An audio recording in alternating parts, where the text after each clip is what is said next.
All right, we are navigating some fun technology challenges to make our way to this stream with all of you. These two men probably don't need formal introductions because they're everywhere. And if you're in a conversation like this, you have heard of Joel and you have heard of Dr. Zach, and I have had the honor of learning about them and the work they do through screens for years, but actually got to hold each of them in my arms with and getting to meet them this year. And when you meet good people, you hang on to them. And so I hope today is a conversation amongst friends and tens of thousands of other people from all over the world on the other side of the camera. And it is just such a privilege to have leaders who hold such an important ground and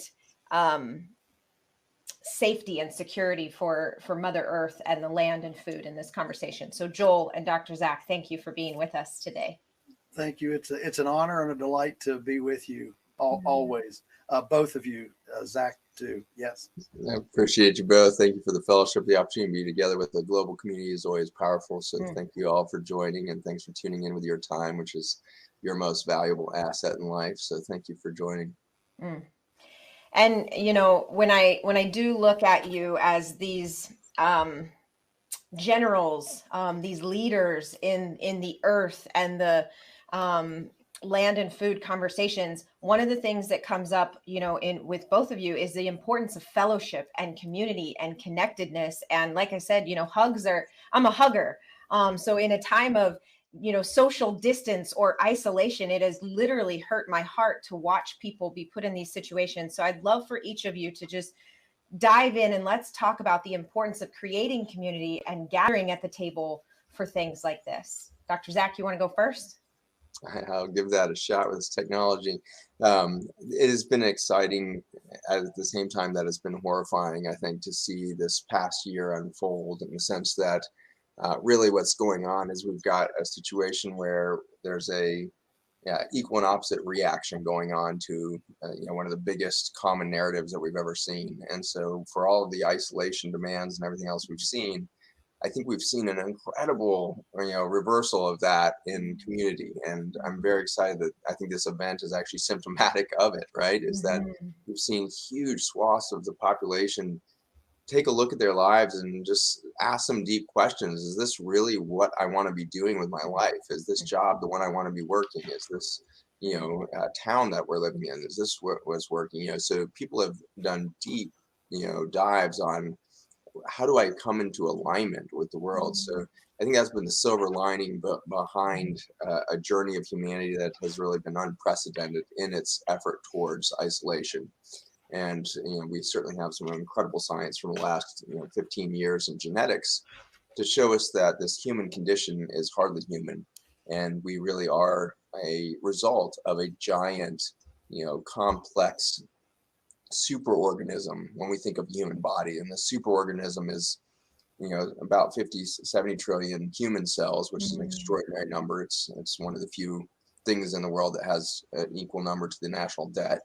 But the effect of seeing all of those 70 trillion cells surrounded by 1.4 quadrillion bacteria, surrounded by 14 quadrillion mitochondria, the numbers are so astrologic in scale, and that's what it means to be human. And so what happens at the microscopic level to create human health is this phenomenal cooperative village of biodiversity that allows for human life to emerge. That really, dates back on a planet too. Like life has emerged from the planet, from the soils, from the intention of life, that lies behind the universe here. That intention for life flows through a mechanism of biodiversity and adaptation. That's how it all has happened. And it's so beautiful to see the intention of life manifest in something as complex as a human being, but to see that human identity really challenged by the genetics in the last 10 years to say you're hardly human until you are that village, until you are a global community of microbes and bacteria and fungi and viruses, everything working together to emerge into your full potential. And so I get excited that the micro is a reflection of the macro, and that when we isolate, we choose a lower vibration of existence. We choose a state of chaos rather than syntropy. The way in which nature works on Joel's farm is that he brings as many species as he can in, whether it be in the form of cover crops or the animals on the land or the people that visit the land, and he brings all this biodiversity together, and organization happens out of the chaos of the natural systems, disconnected comes connection and syntropy, and you get, the best tomato you've ever eaten, or you get, the healthiest hog running around in the woods. That syntropy of health, of life, is literally the result of community. And so I just really honor every farmer out there that is doing this transition from monocrop to community.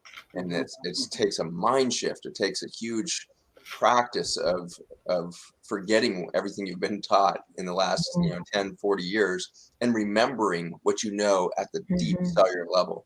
We need to remember ourselves in the context of this life around us, and we need to remember our role within it. And so it's exciting to me that what Joel has shown us is a remembrance of an existence that predated technology, that predated our Mr. Fix-It mentality of we got to go micromanage nature, we got to do this and that to it, and we got to create more productivity out of nature, which is always hilarious to be like, you look around at the planet, you're like, really? We got to one up nature on productivity? Like, she's kind of rocking on this thing for a good long time. It's just funny that we develop these mentalities like, oh, we have technology, we can probably best nature again. Yeah. It's an amazing thing. So Joel, thank you for what you do. It's always an inspiration to be around you and what you do on that farm, and the community you create at the micro and macro levels is working. Yeah, thank you, Zach. And I would just add that, we've learned a lot about the microbiome, and of course Zach's been a world leader in that. But we also have learned a lot about the soil biome. In fact, it's interesting that with all of, as quote unquote smart as humans are now, we only have names for less than 10% of the soil microbes. When you talk about community, think about the actinomycetes, the gibberellins, the mycorrhizia. I mean, we've named some, but only 10%. So 90% of the beings in the soil that are making decisions and trade and responses, a quadrillion decisions per second per cubic yard. I mean, think about that. That we know what we know is just tiny compared to what we don't know. And so, I'm still looking for a world where when you go in into the banker for a business plan loan, the banker says, well, this is a great plan, but what's it going to do to the earthworms in our community? Are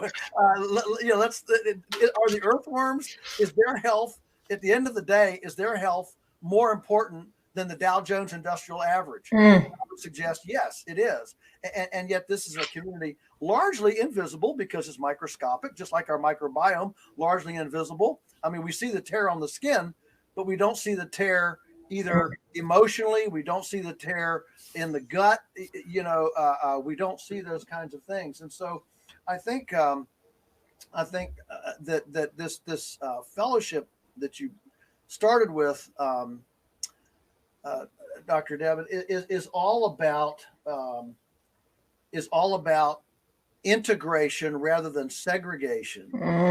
And we live in a very Greco-Roman mechanistic mindset that compartmentalizes things rather than and ends up segregating things rather than integrating things. And you think about throughout history, if an organization wants to break somebody, they put them in isolation. I mean, what's the worst thing in prison, right? We're going to put you in the isolation chamber.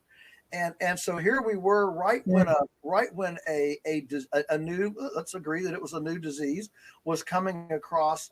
We put people in the most anti-human posture they could be put in. you know, we need to feel needed. We need to feel affirmed. We, you know, those kinds of things are incredibly important. And so, just quickly, as one of our responses to that here at the farm at Polyface was last year we started these series of, we called them gatherings. We didn't want to call them events. An event is something that, you know, somebody plans and you go to. We wanted to be a gathering where attendees are as important as, you know, as the people putting it on, right? And there's an MIT professor who's done a really interesting kind of one of these out in the future prophetic lectures, and he says the farm of the future is going to be the nexus of fellowship, information, and sustenance. Fellowship, information, and sustenance.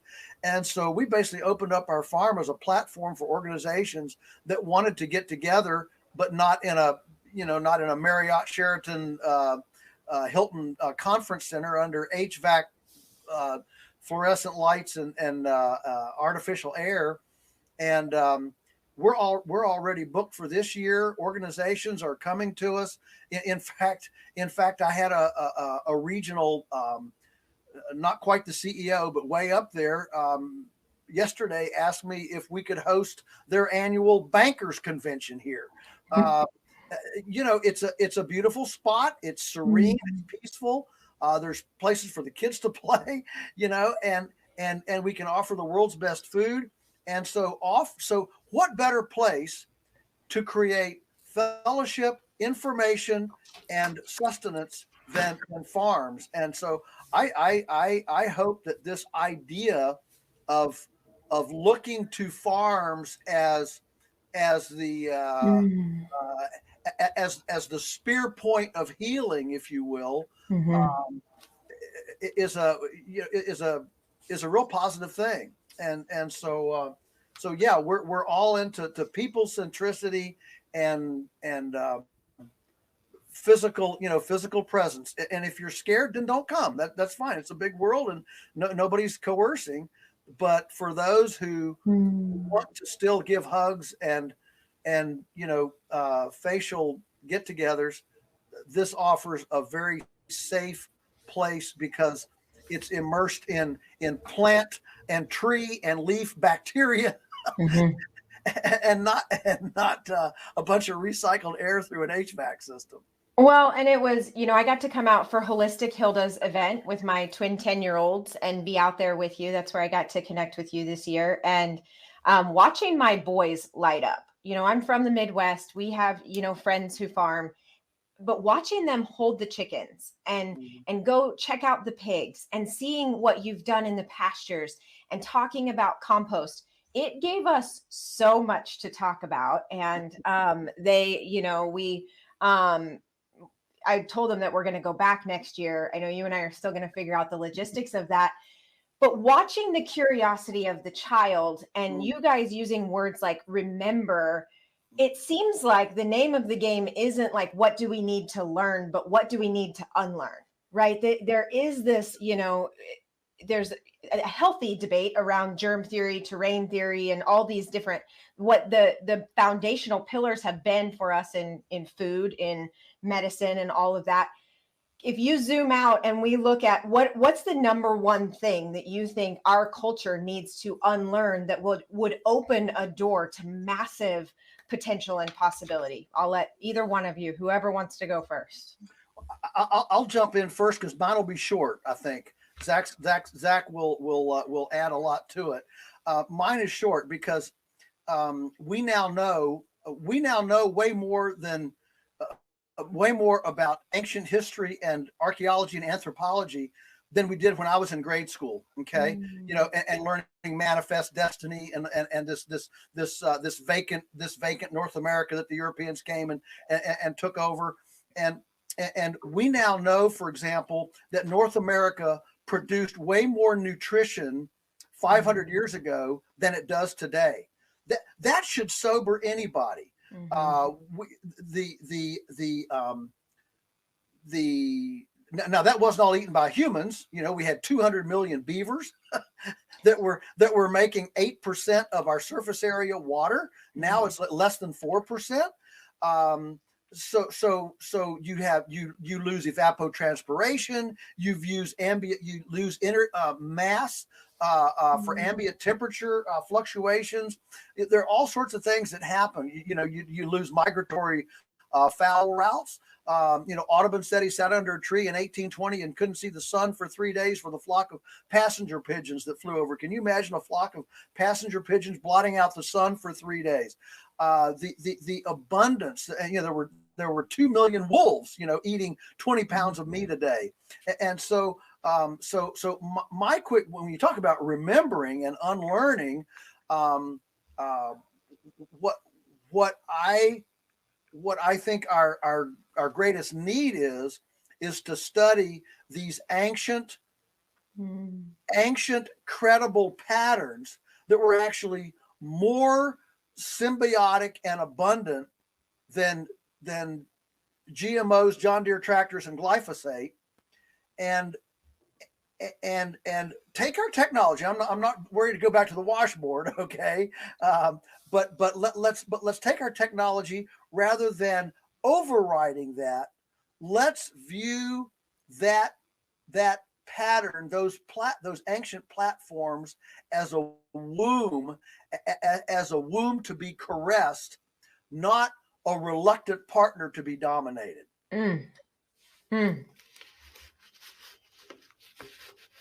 I'm just struck by the pathway back to that space. It's so incredible that we reverse that abundance in such short order, and I think it's critical. As a physician, we're trained to quick look at a disease and then come up with the pharmaceutical solution to it. And what you find out over time of practicing medicine in that form is that you're chasing symptoms. Cancer is a symptom of a disconnect from self ultimately. And, chemotherapy is not something that actually reconnects you to self, so there's just this fundamental breakdown that happened when I was developing chemotherapy. As I was watching that drug go into clinical trials under my, care of these patients, I realized that, no matter how good I got at doing the symptom management, I was never going to solve for the cancer epidemic.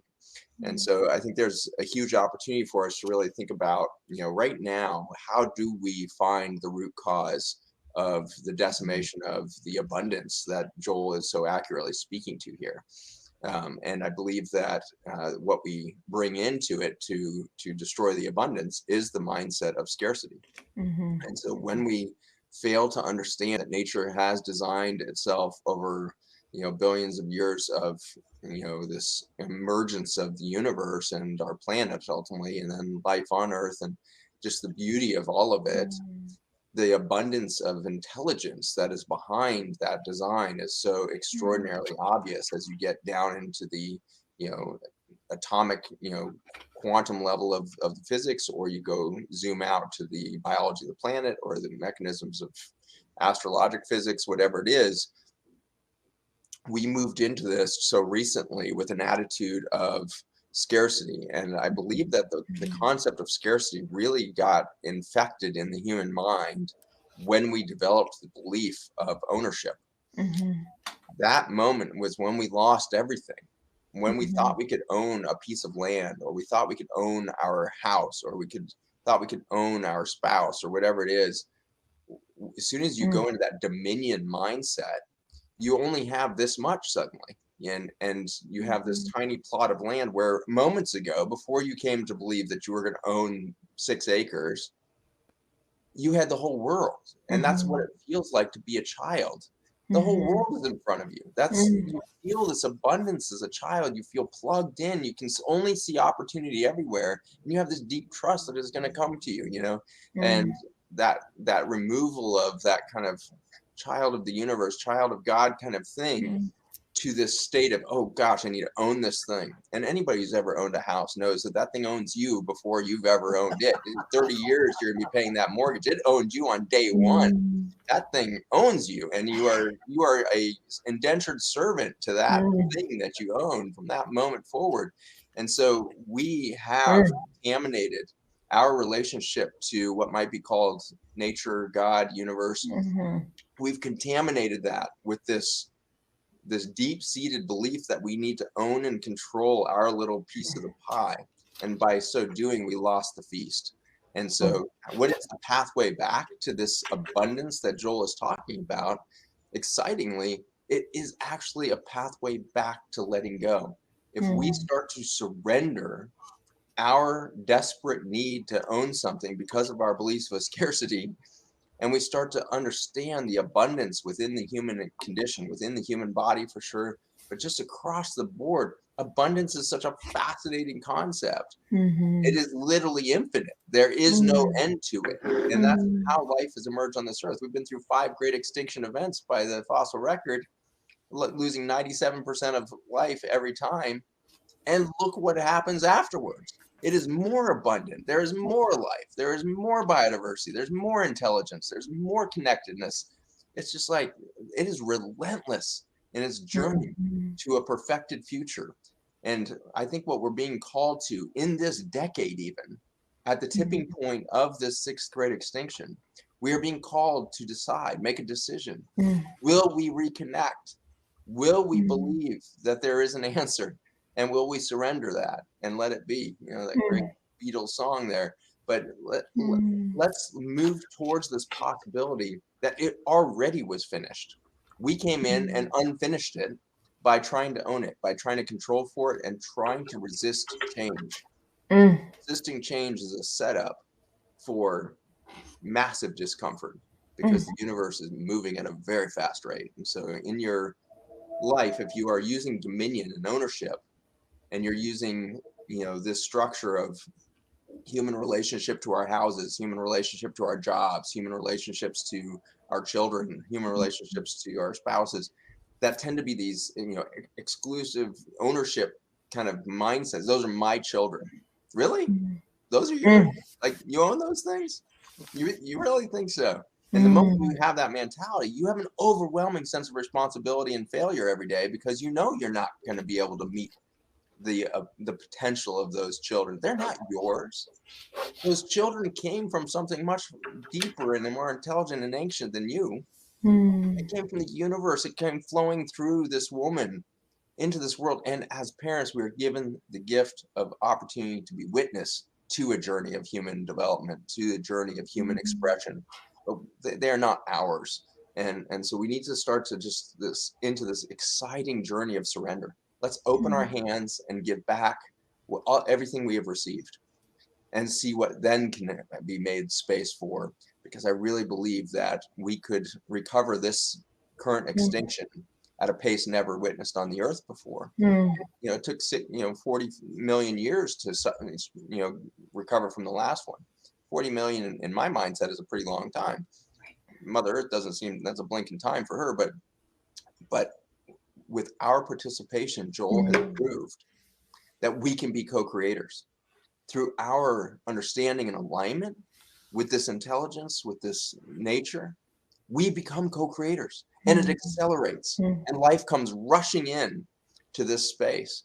And so Joel is literally playing a role that looks a lot like the seraphim in scriptures and all of this. The seraphim are carrying out the will of God kind of thing, and as we read ancient scriptures. Any farmer that applies their hands to the soil and to the livestock is doing the work of co-creation. It is creating abundance where there was none before. Joel's piece of land was crap land when he bought it. It was dead. It was lacking all biodiversity. Now you go there and it's just like, this man has manifest with his team and all of the people around him and all the interns that have flowed through there to learn. And he's created a community that co-created with Mother Nature, recreate abundance in just a couple short decades. No 40 million years, a couple decades. And so we get to play this role of co-creator, I believe, if we will come into alignment. Joel, how does that feel? Oh, well, you're very kind and gracious, but yes, when people ask me, you know, what floats your boat, what floats my boat is to be able to walk out the back door each day and step into, you know, to an ecological womb, that I can either heal or hurt, or I can either I can either caress or I can control. And so what floats my boat is to just in that moment take in the magnitude, I'm gonna start crying here in a minute, but to take in the magnitude of the privilege of being able to come alongside and be hands and feet for something bigger than I am. And that's a profound, well, it's a sacred place. And so, we spend a lot of time here on the farm talking about sacred and noble things. And we've got to turn young people away. People say, oh, people don't want to farm anymore. No. There are plenty of young people who want to farm today, but nobody has given them a vision of sacredness that's worthy of their legacy. They tell them farming's dirty work. It doesn't pay. Nobody loves a farmer. I mean, and that's often true. I mean, when's the last time you heard a group of soccer moms stand around and talk about their little child prodigies, and one of them says, well, mine's going to be an astrophysicist, and everybody, oh, that's cool. One of them, mine's 4 years old and playing Beethoven on the piano. Oh, wow, that's cool. And one of them says, well, my little Amy, she actually wants to be a farmer. Can you imagine all the other moms saying, oh, wow, that's so cool, No, we just went through our 2-week checkout program for next year's stewards. We don't call them interns, we call them stewards, because we want them to understand that they're caretakers of something beyond them. That in Zach's words, obviously, that they don't own. Okay, the courthouse says we own this, but we don't. We're just pilgrims. We're moving through. We didn't put it here, and we caretake. Anyway, and one of them was telling me how angry his parents were that he was here because they paid for this college education, and here he is wanting to go play in the dirt, and there's this huge, family. Our child has failed, squandered this great academic legacy, by going to play in the dirt. And it's not the first time we've dealt with that. We deal with that along. And so at some point, and I don't want to detract for a moment on the heroes of front, the frontline workers and all in our, in this whole, but at some point, a culture needs to appreciate that those who build soil and hydrate the landscape and make more breathable air and that those are, we're frontline workers too. Now there's a lot of bad ones. I mean, the history of civilization is a history of soil erosion and desertification, right? That's the history of civilization to a large extent, but it doesn't have to be that way. The hands that hurt can also heal, and so all it takes is a completely different mindset that Zach has so eloquently articulated to realize that we are, we are participants in a magnificent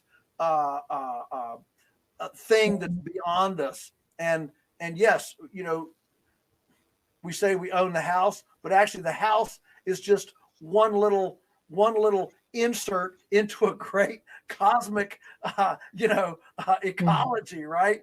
It doesn't make its own rain. It doesn't, and so to realize that when we hit the water faucet, that water faucet gives us life-sustaining water that was a vapor drop that coagulated around a piece of bacteria from a tree leaf to form a cloud that condensed and made rain, and these little drops hit the ground and they percolated down through the humus and just over a period of weeks gradually filtered into probably an aquifer or groundwater and eventually came out, in some municipal water system. We don't see those kind of connections. And I think when you were asking about fellowship, yes, we want a fellowship as humans with each other. But man, if we can cultivate a fellowship with the earthworms, with the water, with the air we breathe, right? If we can fellowship with the life community around us, we will become more responsible stewards. And that's ultimately where we need to head. We need to head to more responsible stewardship. And oh, what a world that will be, as we do. Because I mean, a couple things come up as I'm listening to both of you, in terms of both of you have this radical reverence for the earth, for life, for fellowship, for these things. And you are committed to your own responsibility and our collective responsibility. And so, if we take these ideas and we talk about this mindset shift of, okay, if we start to leave the paradigm of war and control and dominance, and we start to enter a paradigm of co-creation and resilience and adaptation and oneness, take us into a couple of actions, right? If this is a solution-based gathering, this event that we've put together, and you're going to reach through this camera and put a couple tools into the belt of the people gathering here today, what does it look like to make that shift within their own lives as an individual, but then also some commitments as a collective? What do we need to do to go with this flow of this paradigm shift? Well, I've got a kind of a three-part recipe, because I get this question all the time. And I live the context. I live in the city. What can I do, right? And so I kind of have a little three-part recipe. The first one, and it might be simplistic, but here it is. The first ingredient is grow something yourself. Do something yourself. Touch your life with the mystery and majesty of life. It might be something as simple as a vermicomposting bin under your kitchen sink. So you eliminate the garbage, dispose all the trash can, and you put your edibles into some earthworms, and those castings feed your plants. It might be a beehive on the roof of the house. It might be a hanging little PVC pocketed herb garden on your front porch stoop. We've got so many cool little urban gardening type devices now that you can grow. You can do something. You can touch life virtually anywhere. In fact, in my latest book, Polyface Micro, I have there a design plan so that you can have rabbits and chickens in a New York Manhattan apartment without smell, and you can have your own eggs and feed your kitchen scraps to two chickens in your apartment. I mean, it doesn't take any more room than an entertainment center, a flat screen TV, or a dog kennel. So anyway, so number one is jump in here, do something yourself, grow something yourself. Number two is to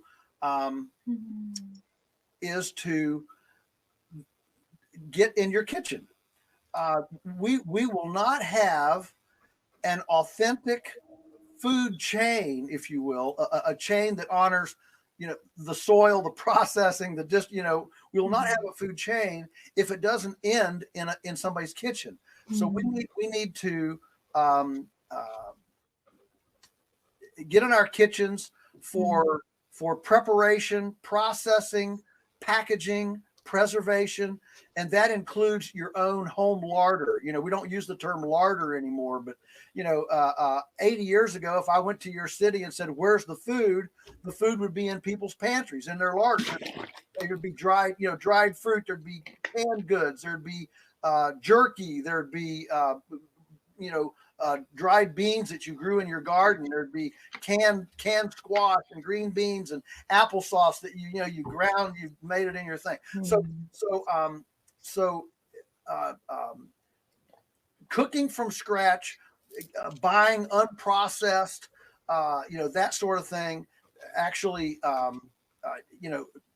developing your kitchen as an actual, as a conduit, to your own health. That's between acquisition and eating. Culinary arts. I mean, this is the deal. Culinary arts and learn how to do things. I'm just amazed. This is the biggest mistake that people like me made, 40 years ago. We were predicting the future, and we thought by now the local food thing, everybody's going to be, cooking from scratch and getting unprocessed. Well, the truth is that around our place, our joke is what they really want is polyface Hot Pockets.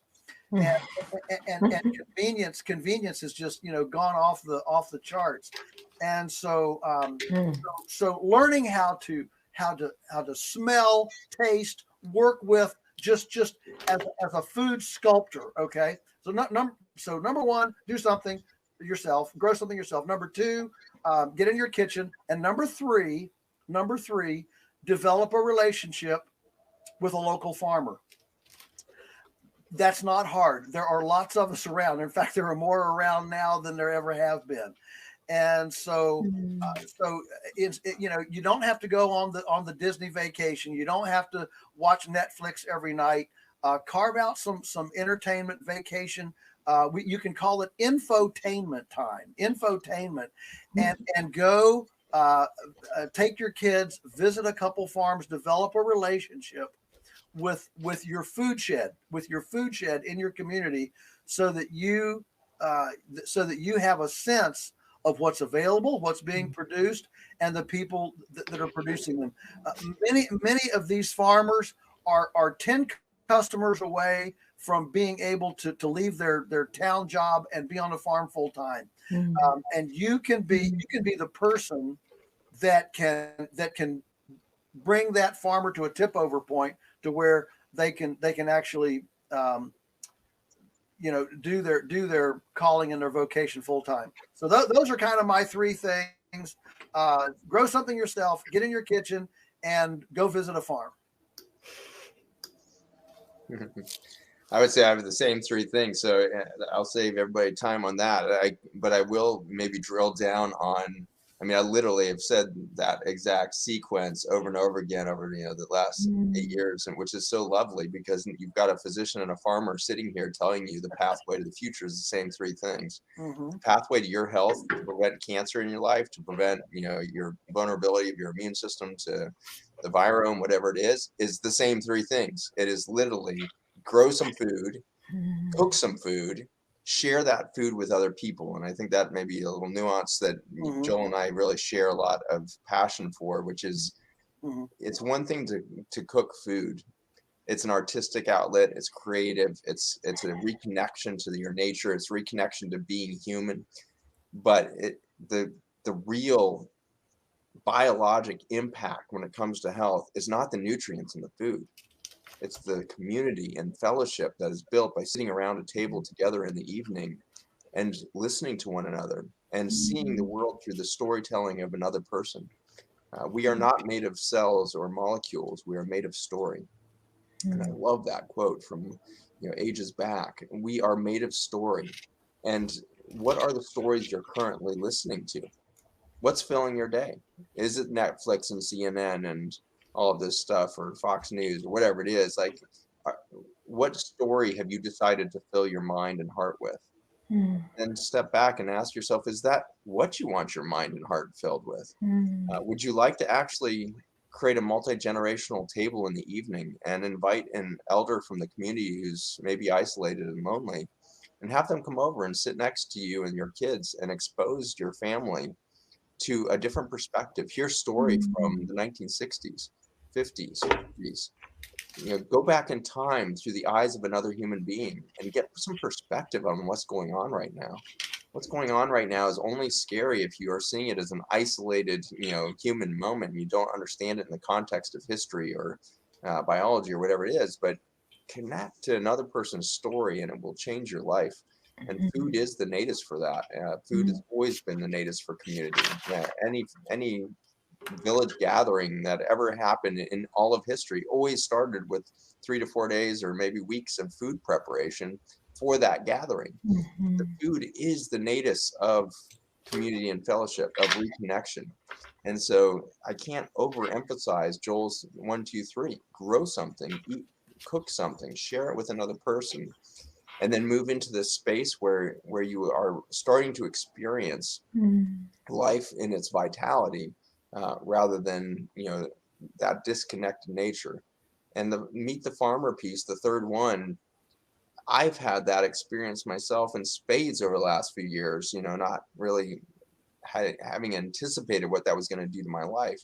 But everywhere I go now, every state I stop in, somebody's calling, can you come see my farm? Can you come visit my farm? And so this past week I was in Virginia and was turning a compost and helping lay down some new compost across the beds that are needing spring prep and all that for this tiny farm run by a husband-wife team that work part-time on the farm and then work full-time jobs to make ends meet.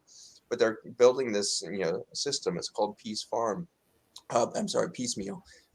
Farm, spelled P-E-A-C-E, Piecemeal Farm, and it's just a lovely space out, right off the highway between Richmond and Charlottesville. An unexpected little, manifestation of beauty. They grow cotton. They grow organic cotton in this, just a single strip, and they're intermixed with a bunch of other species of squash and pumpkins going right now, and corn, and they've got all these species, but there's a strip of cotton in the midst of it.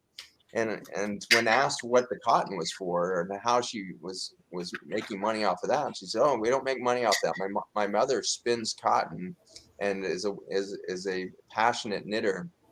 And so to imagine this family is growing their own cotton, busheling this up, four or five, big trash sack kind of sized containers for mom to go weave and spin into her wool or her cotton, and then to go and turn that into clothing. And Christmas time comes around and you're receiving something from mom that you grew in the backyard. Like, it's just so insanely beautiful to see the potential that's sitting in front of us for humans to be able to communicate love towards each other at this higher vibration of creativity and industry and productivity that is showing us the web of life in its very process. And so I just honor everybody who is starting to do the 1, 2, 3. Meet the farmer, cook the food, grow something. And I can't emphasize this enough to all of you parents that are watching your children suffer right now. I see every day in my clinic, autism, major depression, psychotic disorders in teenagers, suicidality, homicidal thought processes. Like, it is terrifying to see your children suffer under the disconnect, under the isolation. These three things can be an alternative to everything that Western medicine is so eager to roll out to those kids. Methamphetamines and Ritalin for the ADHD, or antidepressants and antibiotics and everything else that we're pouring on them. We need to stop that and just simply do the three things. Get that kid out on a farm every week and watch them reconnect. I'm getting exhausted of hearing parents like, I don't know how to get my kids off screens. It's like, well, that's because you don't know how to get out of the house. Like, you literally don't know how to reconnect to nature yourself. Get out and know the farmer, number 3, and you will completely get the whole family off of screens, because you'll be literally out there, raking turmeric out of the field with them in the fall. It's going to be just such a powerful opportunity for you not to overcome depression or anxiety in your children, to find out what it feels like to be alive.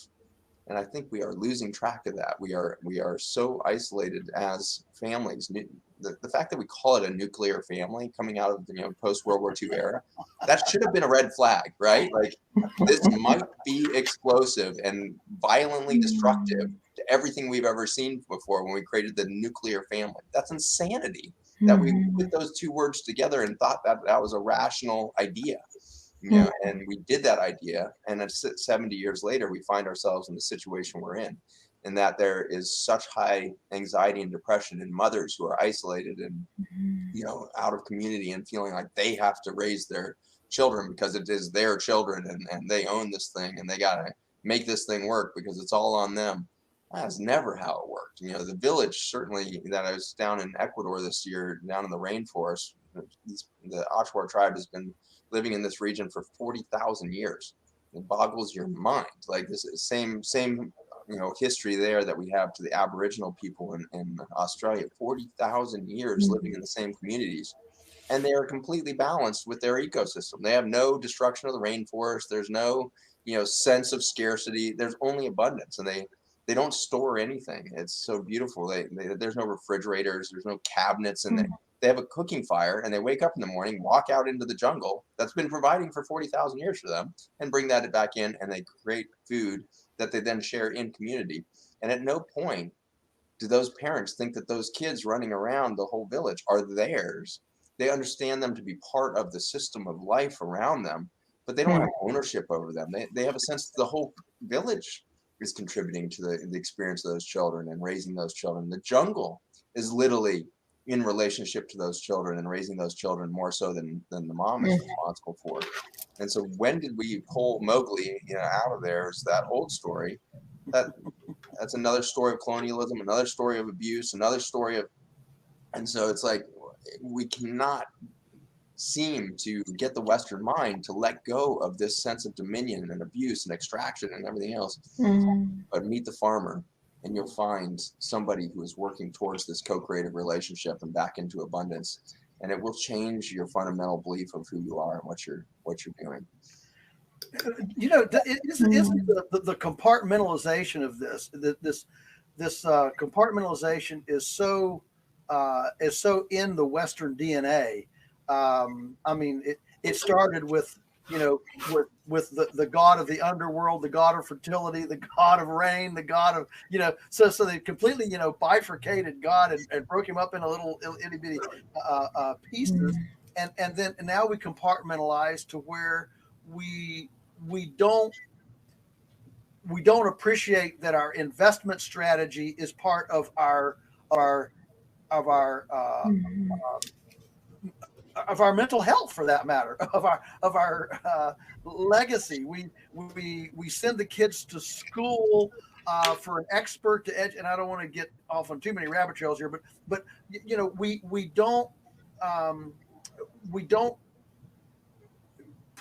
we don't put holism in our money, our entertainment. We say we have to go somewhere to commune with. You got to get on a jet and spend jet fuel to go to some area to be in nature. No, you don't. You are nature.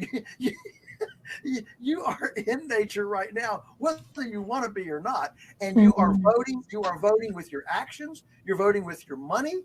You're voting with your mentality, with your messaging. You are voting every day as to whether your immersion in nature right now is a positive or a negative outcome. And so being able to actually create complementarity rather than competitiveness in the different things that we do. I mean, this is part of my problem with the whole cap and trade thing. So we'll pay for 500 acres of trees over here. So now we can go burn up 10 jet fuels of energy over here. I mean, it doesn't make any sense. And so we need to just realize that we are corporately and personally, participants in this thing. And we can't levitate our way out of it. Zach, as you were talking, I'm sure you're familiar with Richard Louve's nature deficit disorder. He invented the term, and I'm a huge believer in nature deficit. And as I grew up here on the farm, our kids grew up here on the farm. I mean, building dams in the creek, forts in the trees. I mean, this is make believe. I mean, the things you can do with a stick. A stick can be a sword, a gun, a wand, a baton. How many things can be with a stick? And so we've got all this, as you said so beautifully, this childlike imagination. But then we come into adulthood, and we've tried to please our parents. We've tried to please the teacher. We've tried to please the principal. We try to please the preacher. We try to please the employer. We try to please the professor. And as we come into adulthood, we completely lose this imagination. As we segregate our lives, well, I have to go to work. I have to place my money in a 401k plan, where somebody else takes care of it, and it's like adult life rips apart our wonder of being a participant, like a frog on the edge of a pond. A frog on the edge of a pond never wakes up in the morning and says, I don't think I'm going to participate today. I'm just going to, I'm just not going to be a part of this. No, every frog participates all day long, and we are like that. We are participants whether we want to be or not. And I think what I would encourage all the people listening to us today is to realize that being a participant is both a wonderful privilege. It's beyond expression, and it's a wonderful responsibility to be given. It's like go look yourself in the mirror and say, I've been promoted to a participant. If everybody can leave this podcast, go to the mirror, look at themselves and say, I've just got a promotion today. I've been promoted to a participant in the healing of my life, and the people within my sphere of influence. That's a great office to hold, and so I'm just trying to articulate some ideas that folks can maybe think about to move them along on this path, because it's intimidating. If you haven't felt like a participant, if you felt like, man, this thing is out of control, I'm just a speck that I don't have any control is not a good word, but you know what I'm saying. I don't.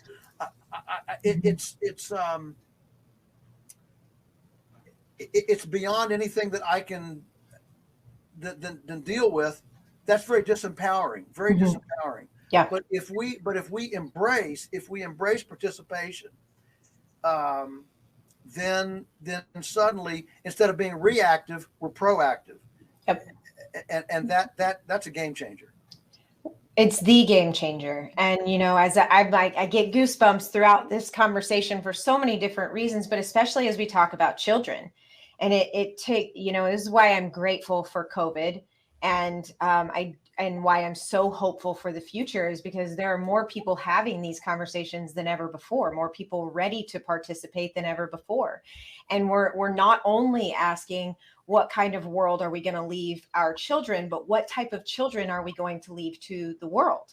And that's, bringing them into the conversation and having them visit the farmers, and more people homeschooling and unschooling and valuing learning how to play in the dirt, learning, about food, cooking in the kitchen, learning measurements, learning real life applicable things are as important and maybe more important than these textbooks and these devices that, we had turned to in school for so long. And so this is a divine opportunity. This is the fork in the road on so many levels. And one of the conversations that I have had with my kids a lot, in our family, my mom passed on a few years ago. My father-in-law passed on a few years ago. My uncle, all with cancer, all types of things. So we have very open discussions about death in our household. And I think one of the things that has made our matrix, our family matrix, our internal matrix very different is we don't fear death the same way a lot of people do. And watching both of you, I know that what makes you so special and gifted at what you do is your reverence for life, but also your appreciation for the death cycle, the death part of the cycle. And so if we could speak into death a little bit, and that, you know, a lot of this has been fear driven, and maybe, yeah, I want to toss that one over to you guys. Let's talk about death and its role in this and how we heal some of that wound. Okay, I'll take a stab at that for a few minutes, but I think that, you know, Joel, you get to see this, you know, front and center every day on a farm. It's you know, the cycle of life, the rebirth process is inherent in the farming process. It's every day, everywhere. And you know, if you're not a farmer, then maybe you do own a house or whatever it is. I would offer that your house is dying all of the time, and you're trying to rebirth that thing all the time. You're putting new paint on, you're doing this, that. You're in this constant state of maintenance because there is an inherent state of decay designed into nature so that there is rebirth. And so, you know, what I would offer, you know, is a couple-fold maybe, but to start with, as I sit in clinic with patients with stage 4 cancer or whatever it is, or, you know, Alzheimer's, dementia, or whatever is this kind of overwhelming sense of out of my control. It's attacking my body. I'm a victim to this thing. It's a journey into that first, you know, meeting for a couple hours where I really enjoy listening to their whole story, the arc of life. Where were you born? Were you born vaginally by C-section? Did you have antibiotics as a kid? No, like you were thriving as, you know, a middle child. Where were you in the lineup? You know, what you really have passion when you were 7 years old about? You know, and dive into all of that for a good long time, because until you understand the story of this human being, you have no idea what the stressors were that would have led to that event to occur in the first place. You need to understand the origin of this human and its connection to a soul.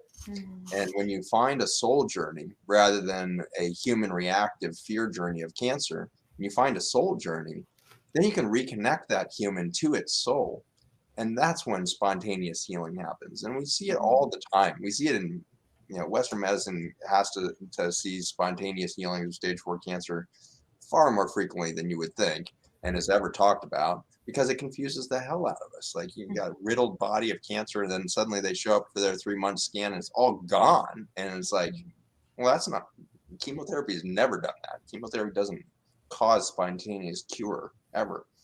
And so, you know, you see humans, you know, once in a while tapping into this amazing regenerative capacity within them. And I believe that's what's happened in those spontaneous healings, as a human has reconnected to its soul. It's lost the fear and guilt and shame elements that have been so thoroughly programmed into it that has created the sense of scarcity to begin with in their life, which creates all their insecurities, which creates their belief of failure, which creates their separation from the abundance of the divine that's trying to work through that individual. We need to let go of, you know, all of that in an instant. It is possible to let it go if you can reconnect. And so watch the soul journey. And so when you have somebody sitting at your dinner table, ask the old stories. Like, what was childhood like for you? And what was the arc as you went through relationships and find yourself here at 80 years old, and, you know, your perspective, and listen to that, not for the human elements, but for the bigger narrative, which is, what did this soul sign up for in this journey? Because I really, in my own life, I've had some overwhelming experiences, you know, throughout life. But this year, the biggest overwhelming experience of my year was a moment when I was sitting on my couch and suddenly had this like outside of the body experience that I could see all of my journey through all of life and realize I had this overwhelming sense and demonstration to me visually in this moment that I had written the whole thing. If you had asked me seconds before that what my human journey had been, I would have given you a human journey. I would have given you a narrative like, well, all these external forces happened and external things happened and put me on my path, and this is how my life unfolded.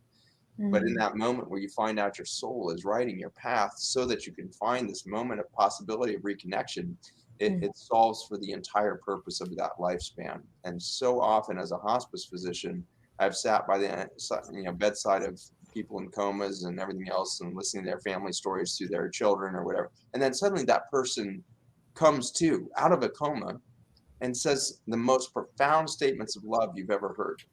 The most profound observations of beauty in their children or their life, or they are seeing the whole soul narrative because the veil has thinned for them in those weeks in the coma, or as they approach the moment of rebirth on the other side of this veil. They're seeing through it, and they come back with intense messages of healing. And I see reconciliation happen between parents and children in seconds that had festered for decades and decades, half a century, healed in a split moment because truth was spoken with a vibration that just healed the whole epigenetic pattern of belief of separation, and it's you against me, and all the soul is writing the journey to this. And what I think there's an invitation for is, let's not wait for the veil to come to that moment of rebirth. Scripture tells us that we need to die to ourselves every day. And if you do that, the freedom you will experience, the insane sense of vitality within your body, the intense experience of connection to wisdom and knowledge and truth, it's overwhelmingly beautiful. But are you willing to die to yourself every day? And it's that willingness piece that is all you're being called to. You don't have to understand what it's going to look like. You don't have any idea what it's going to look like. I guarantee it. You have no idea how beautiful your life is. You have no idea how loved you are by the mind, by this universe, by the nature you live in. You have no idea, because we have spent generations programming that belief out of you, that understanding out of you. So you do not understand. But my goodness, does that soul still write a perfect journey to give you the opportunity to be willing to die to yourself today, which means you're going to have to make some sacrifices. You're going to have to let go of things that you currently think you hold dear in your head. But the only place that isolation really exists is in the human mind. And so how do you find that path to this moment of willingness to step back into everything? You literally need to let go of your senses. We have a brain that is over dependent upon its information stream from sight, sound, smell, taste, touch. These five senses have given us the impression that we are separate from everything. But there's a deeper sense. There's an extra sensory capacity within you to feel something much more relevant and much more deep than what your five senses are trying to trick you into thinking the reality is around you. These human eyeballs cannot tell you what the world looks like. Roses are not red. That's the human eye's interpretation of a rose. Roses are much more beautiful than that. Roses are a vibrational event, a syntropy event that organizes itself into sacred geometry in the way in which those petals organize themselves, so that actually becomes a vortex of energy that would transmit a frequency of compassion, love. That is a beauty you cannot see with your eyes. So how do you know that's true about a rose, Zach? That sounds kind of romantic and silly. I have a sense of that because I'm increasingly learning to let go of my human senses and tune into my soul sense. There's a North Star inside of me that knows my path, that knows my purpose, that knows what I signed up for at the tipping point of all things for humanity in the sixth great extinction. Why did I show up right now? And when I tune into that, the relaxation that happens through my whole body is profound. There is no fear, there is no guilt, and there is no shame. There's only a sense of deep self, and it showed up on purpose. And the more you can connect your human heart and your human mind to that vibration of your deep knowingness, a lot of people say, I get goosebumps, or you do this or that. There's some extra sensory events happening in you in those moments when you tune in or you hear somebody else speak truth. That's the sense you need to start to depend on. Tune out your visual experience of the spreadsheets at the end of the day that are telling you how much money you have in your bank account. Tune out of the listening to your news stream. Tune out of the visual experience of information overload on your Instagram feed. Tune out of that stuff. Tune into you. Tune into this soul vibration. and you will be set free. You will be liberated, and you will have the opportunity, if you are willing, to die to yourself today and become a fuller expression of your soul journey tomorrow. That's really good. I would just it's wonderful, Zach. You're such an eloquent speaker to this. The only thing that I would add is a couple things. One is just this is the power of forgiveness. As people have asked me for my kind of COVID recipe, how do you, or I'd say I kind of developed this kind of 8-plan build your immune system, your immune system thing. It's what I like to hear Dr. Fauci say when he steps to the microphone. Instead of that, we've got another vaccine. How about saying, let's not drink Coke for a week, that sort of thing. Revolutionary, Joel. Yeah. And the last item on that kind of checklist of immune builders is make a list of everyone that has hurt you, wronged you, done you unfair, and forgive them. And just go down the list and forgive them. There are a lot of people that say forgiveness is primarily for you, not the other person. And I think there's because I can't make somebody forgive me, but I can forgive them whether they forgive me or not. And so this buildup of resentment, and again, in our culture right now, we have resentment and vengeance issues. Zach, I know you see it every day. This somebody did me wrong. I mean, I don't want to get all political and all this, but there is so much. I got dealt an unfair hand, and the fact is, to just go on from forgiveness, the fact is that we don't become us until we're what we say around here at the farm. We say we like people who are happy in their own skin. What that means is that you know who you are, what you're here for, and what you're doing. How do we make sacrifice, death? How do we make death sacred? We make death sacred by having a noble, righteous life that preceded the sacrifice. Very few people weep over. Well, let me just say, a murderer, okay, that's executed. I mean, that's tragic, but it's not tragic like the first responders that went into the towers and the towers collapsed on them. When in New York. That's nobility. That's noble, sacred purpose that then develops the sacrifice. And so here, of course, we are in animals, pastured animals, and so we see, as Zach alluded to, we see death pretty closely a lot of the times. But here's the thing: all of these beings have been able to fully express their physiological. We've reverenced and respected, whether it's to tomato, a cow, or whatever it is. We've tried to create a habitat that allows the full expression of its being's identity to be expressed.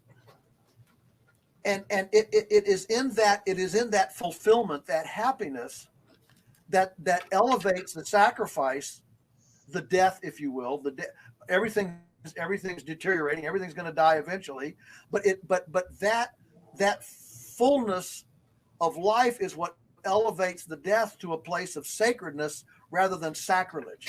And that's the difference between, for example, a chicken that's slaughtered at Tyson and a chicken that we do, is because Tyson demeans the chicken throughout its life, which makes a sacrilege of the sacrifice. Here, it's elevated to a place of honor and respect. And that's the same with,